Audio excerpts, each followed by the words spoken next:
Hello and welcome. You're watching To The Point.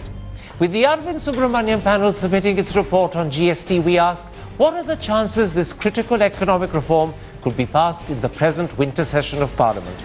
Today's show will hopefully help answer that question. In part one, we present an exclusive interview with the former Industry and Commerce Minister and former Parliamentary Affairs Minister, Kamalnath, on Congress's three preconditions. Are they non-negotiable sticking points, or is there room for compromise? In part two, BJP ally Naresh Gujral of the Shiromani Akali Dal and Congress ally Pavan Verma of the JDU will join us to comment on what Kamalnath has revealed and whether a compromise on GST and a productive outcome is possible. First, the interview I recorded a little earlier with Kamalnath. Hello and welcome to a special interview on Congress's position on the goods and services tax. The party has set three preconditions. Why has it done so? And what does it stand on the government's initial response? Those are the two key issues I shall pursue today with Congress's former Minister of Industry and Commerce, Parliamentary Affairs and Urban Development, and one of the most senior MPs in the Lok Sabha, Kamalnath. Mr. Nath, let's start with Congress's three preconditions and let's go through them one by one so the audience can understand. First of all, you want the 1% interstate entry tax to be scrapped. But given that this has given considerable comfort to producing states like Gujarat, Maharashtra and Tamil Nadu, who otherwise believe that because tax on manufactured goods will be lower under GST, they could lose revenue, what is your response to these three states? First, we must understand what GST is about. GST is the most important structural transformation of our indirect tax system. It, we must remember, is a consumption tax. It's not a production tax. And in this, the Constitution provides under Article 301 that there'll be free movement across the country. That was one of the objectives defined in our Constitution in Article 301. Against this backdrop, what should an ideal GST be? Now, if we cannot have the most ideal, what should be the most desirable GST we should have? It's not having a GST legislation, it's having the right one. That I understand. Coming to the point you're talking about, if we are going to have this 1%, it negates the very purpose. It negates the very object of the 1% of the free movement across India. Except for the fact that if three critical producing states like Gujarat, Maharashtra and Tamil Nadu feel they will lose revenue because the tax on manufactured goods under GST will be lower than it is now, then you've got to find a way of compensating them. Certainly. This, they believe, will compensate them. Otherwise, without their support, GST can't work. I completely agree. As the central government has said, and when we had introduced this bill in March of 2011, that states will be compensated.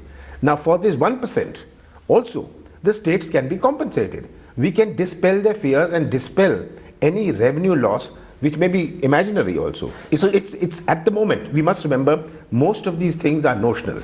How they roll out, it'll define it in that. So your position is, rather than have a 1% entry tax for manufacturing states like Gujarat, Maharashtra and Tamil Nadu, you should actually have full compensation so that they make up for whatever loss they suffer, but don't add a tax, because adding a tax will make a mockery of GST. Absolutely, it'll be a total mockery of GST. It negates the whole object of GST. And one more point, that if we are going to have this 1%, over three states, it'll be 3% after the third state.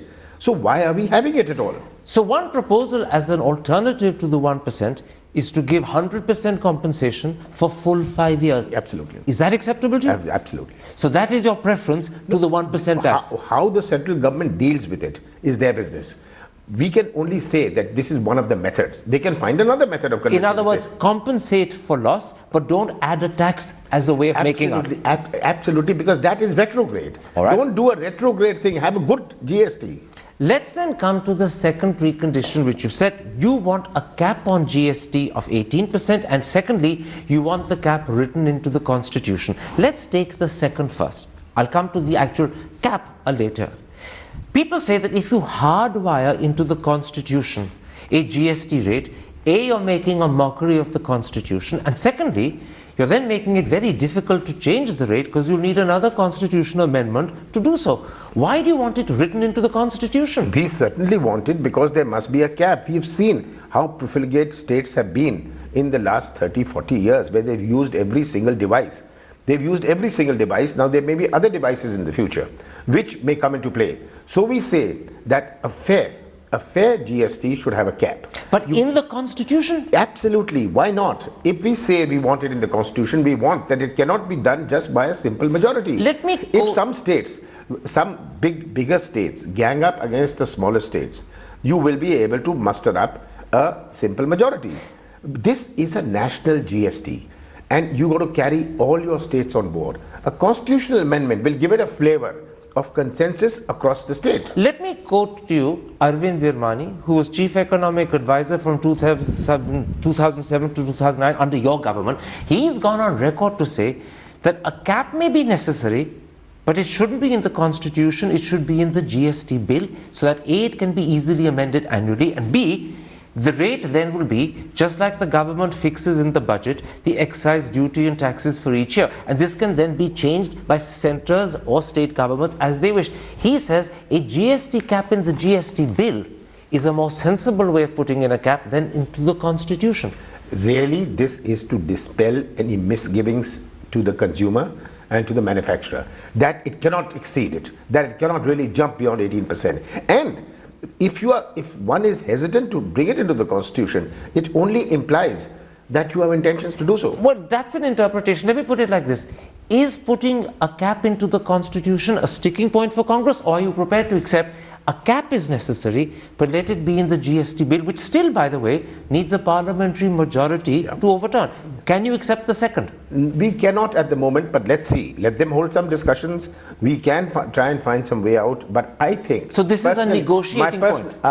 My personal opinion is that you must not send a message to the consumer that this can be open-ended. That I understand. And the only way to stop it from being open-ended, you need a constitutional amendment. Well, some people have severe problems with the constitutional amendment simply because it then becomes difficult to change. It needs another constitutional amendment. Others say that a constitution should not even be used for this. Why should you think of changing it? Let me put this to you. No, why should you think of changing it? Tell me that. Let me put it like this. At a time when perhaps the government is willing to agree there should be a cap, at the moment they're not even willing to agree that, but they're coming around to that, can you in turn say, okay, let's talk about it, and we may be open to the cap being in the GST bill rather than the Constitution? Is this something at least you're open-minded about? The most important is it was our government which brought in the GST bill. We stand by the GST bill. We want to have a good GST bill. Now, we don't want to have a GST bill which is sloppy. It is for that reason, and to dispel any fear of the manufacturer, of the consumer, that the government cannot just by mere majority do it. We would insist on a constitutional provision. What is the fear? So you're insisting on a constitutional amendment. That is an insistence. If the BJP is agreeing to a cap, then why are they hesitant, unless there is some other motive behind it, to not have it in the Constitution? All right. My interpretation of your answer, and I've put this to you 3-4 times, is that not only do you want a cap, but it has to be in the Constitution. That is your sticking point. Yes, that is a sticking point. Let's then come to what the cap itself should be. Some people say the cap should be in the region of 14 to 16%. Others put it in the early 20s. Congress has chosen 18%. Explain to me, why have you chosen 18%? Because when we brought in this bill has had a ride for 6 years. When we brought in this bill in March of 2011, we had held negotiations over years with associations, with consumers, with manufacturers, with industry, with trade. And this was a consensus which emerged that we must have a cap of 18%. So this is after 6 years of discussion. The present government has just road rolled it, did a U-turn first. First they opposed this bill. They opposed it because they were not in a mood, as they said. We are in no mood. They didn't come out with why they want to oppose it, just that they weren't in the mood to do it. But let's come to the cap. Okay, no. So the cap is important. And it has to be 18%? It should be 18. We think 18% is fair. Are you flexible? Because some people say it should be lower. Well, no, but we have said that... But is there flexibility on what the cap should be? Remember, we are talking about a cap. We are not talking about the tax. It's not, the tax may be 14%, but we are giving this flexibility. After all, one must also build in a provision for any unforeseen eventuality of the future. Okay. But that has to be realistic. Let's then come to your third sticking point. It's to do with what is called the dispute redressal mechanism. Now, as the bill stands at the moment, the government envisages that the GST Council of States itself will be the dispute redressal mechanism, either if the states differ with each other or if the states differ with the centre. Why is that not acceptable to Congress? The people who are going to differ become the dispute settlers. If there is a dispute between Maharashtra and Gujarat or Maharashtra and Bihar, then the dispute will be decided by them. What is the redressal in it? Let me put I think this is the most absurd thing. All we are simply asking is there should be a dispute settlement mechanism. Let me put you Arun Jaitley's response to that. He says that because the disputes that will happen, whether they are between states or between the states and the centre, will be political, not economic in their character, you need politicians to resolve them, which is why you need the Council of States itself, either as a whole or in committee or in some proportion of it, to be the resolving mechanism. The basic thing is that those who are the disputers become the mechanism for its redressal. That is exactly what he's saying. Now, a dispute may be political or economical. What is the harm in saying that we are going to have a mechanism which is going to be fair, and we can always include the council. We can always include the Council of States. They will be in the The mechanism that Congress is talking about, which it would want, is a form of a judicial mechanism with a judge at the head. Let the government come out with an alternative. Let the government say, okay, we accept a redressal mechanism, a dispute redressal mechanism. Now, this mechanism should be like this. Okay. They are not even saying that. You've said a very important thing. I want to pick it up in a moment's time. But first, I want to go back to the idea of a judicial mechanism, which is what some of your colleagues, some of your senior partymen have been saying, and put to you why many believe that is the wrong thing. Arun Jaitley points out, but he's got a lot of others who support him, that if a judicial mechanism is created to handle disputes between states or states in the centre over what the GST rate should be, then you are giving Parliament's or legislature's most cherished prerogative, the right to set taxes, by the back door to a judge. And that will undermine legislative sovereignty, which is why he says a judicial mechanism is wrong one. We can have a quasi-judicial. Which is what? Of course, that means it's not judicial. If there is a judge in it, if there is some kind of judicial input into it, and then we can work out any kind of a grievance redressal or dispute redressal, depending on what is a proposal, what the government is proposing back to us. Unfortunately, I can't name them, that would be wrong to do, but very senior people who served in your government believe either an outright judicial mechanism or what you call a quasi-judicial mechanism would be wrong, for the simple reason, through the back door, legislatures would be handing to judges, whether serving or retired, the right to set taxes, and that's a prerogative legislatures do not want to hand over. They believe it would undermine legislative sovereignty. They're against, therefore, an outright judicial mechanism or even what you call a quasi-mechanism. Well, we need not have an outright judicial mechanism, and I don't think that is proposed. We've said that one of the members will be a High Court judge. Okay. Leave the judge out completely. Let them come back with a proposal. Well, this is interesting. Fair. This is what I want to pick up on, and I indicated earlier I would. Now I'm going to do so. The government, or at least some people who are talking to the government, have suggested some sort of compromise.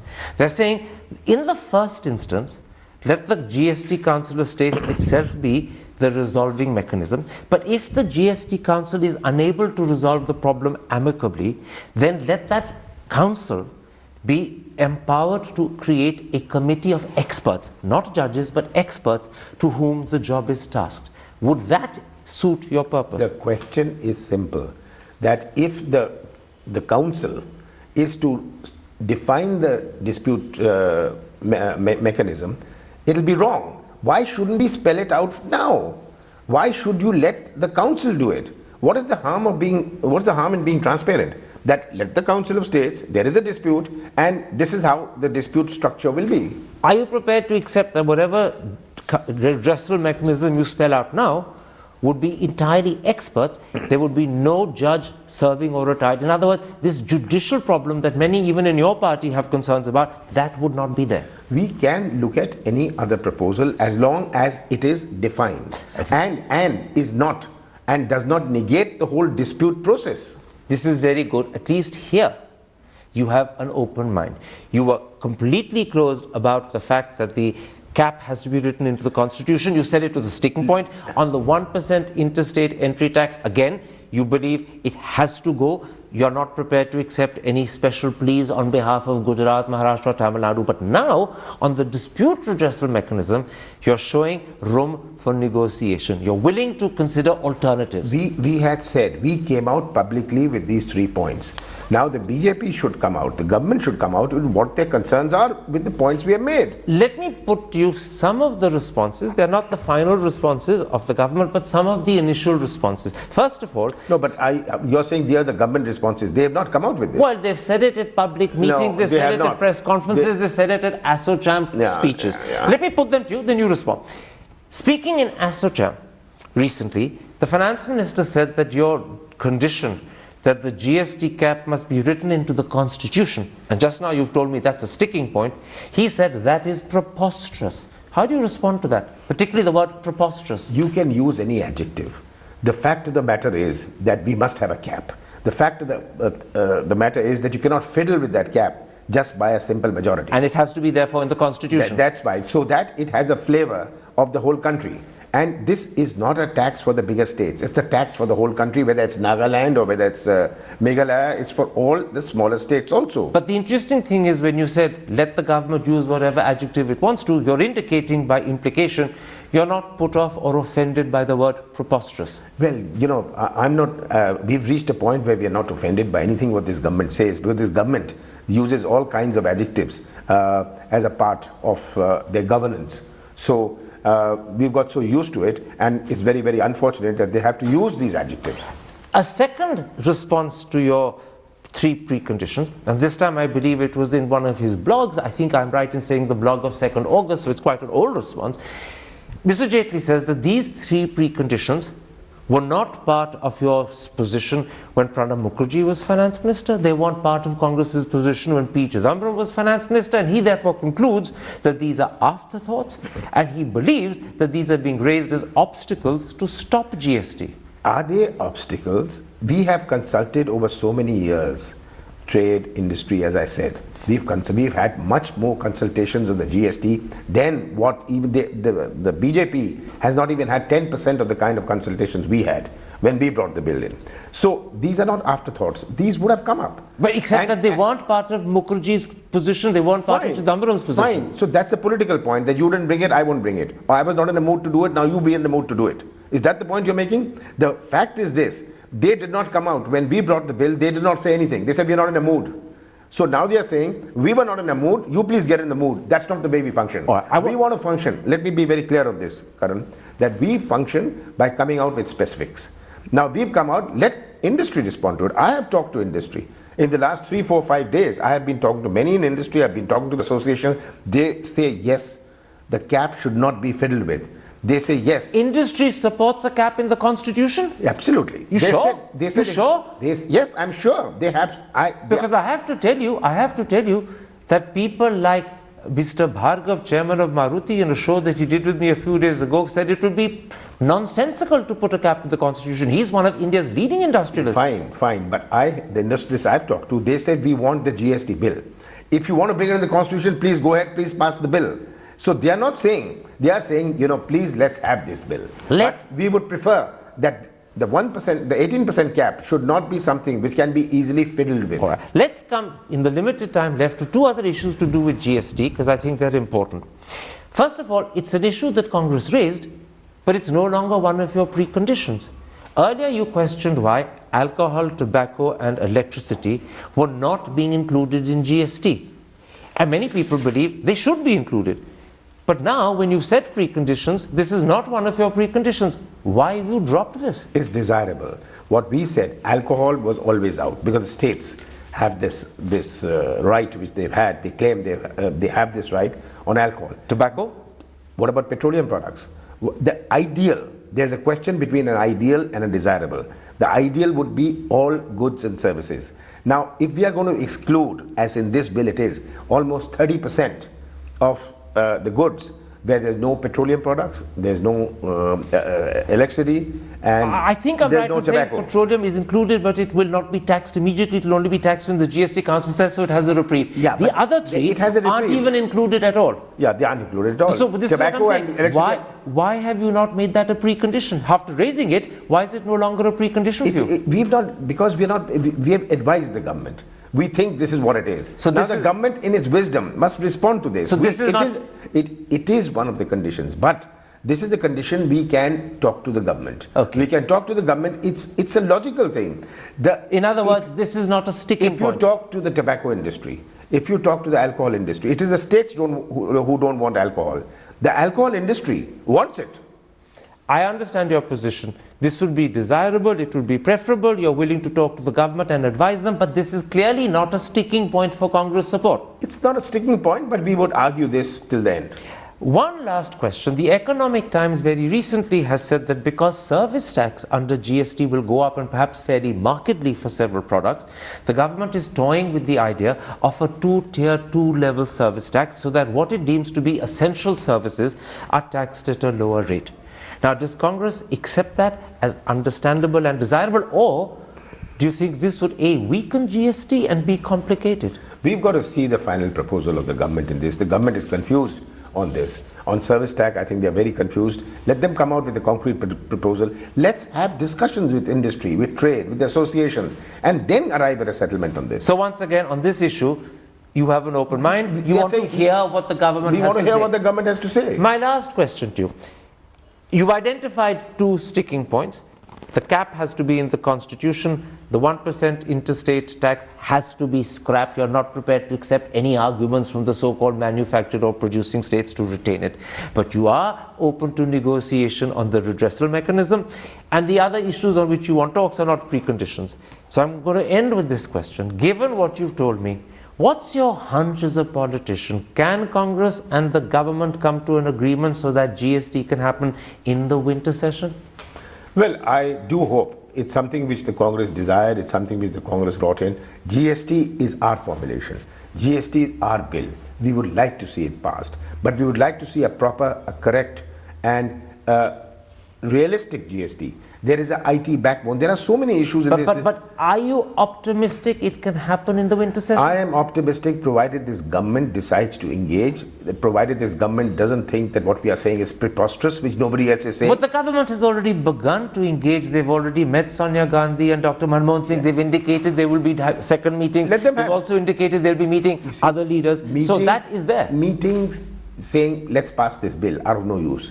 We have to meet on specifics. There has to be meetings on specifics. So far, have you had any indication from the government when those meetings on specifics will happen? Well, I think the government is planning. The Prime Minister has said that we are going to engage more with the government. After 1.5 years, he decided that we must engage with all political parties. He's woken up to it. So you're optimistic? So I'm optimistic. All right, coming up, let's leave it there. A pleasure talking to you. Thank you. That was former Commerce and Industry Minister Kamalnath on Congress's stand on GST. After the break, BJP ally Naresh Gujral of the Shiromani Akali Dal and Congress ally Pavan Verma of the JDU will join me to discuss what Kamalnath has just made clear.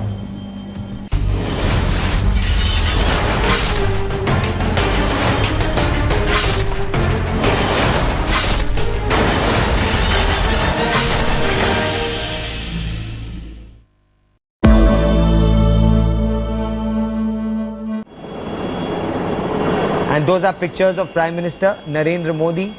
This is an Indian Air Force Boeing 737. Now the Prime Minister will be briefed. Hello everybody. So I think most of you in the crowd are in schools now. So you've probably started to think about which college you want to choose, where you want to go to. And we're here to at least make sure you put Amrita in that list.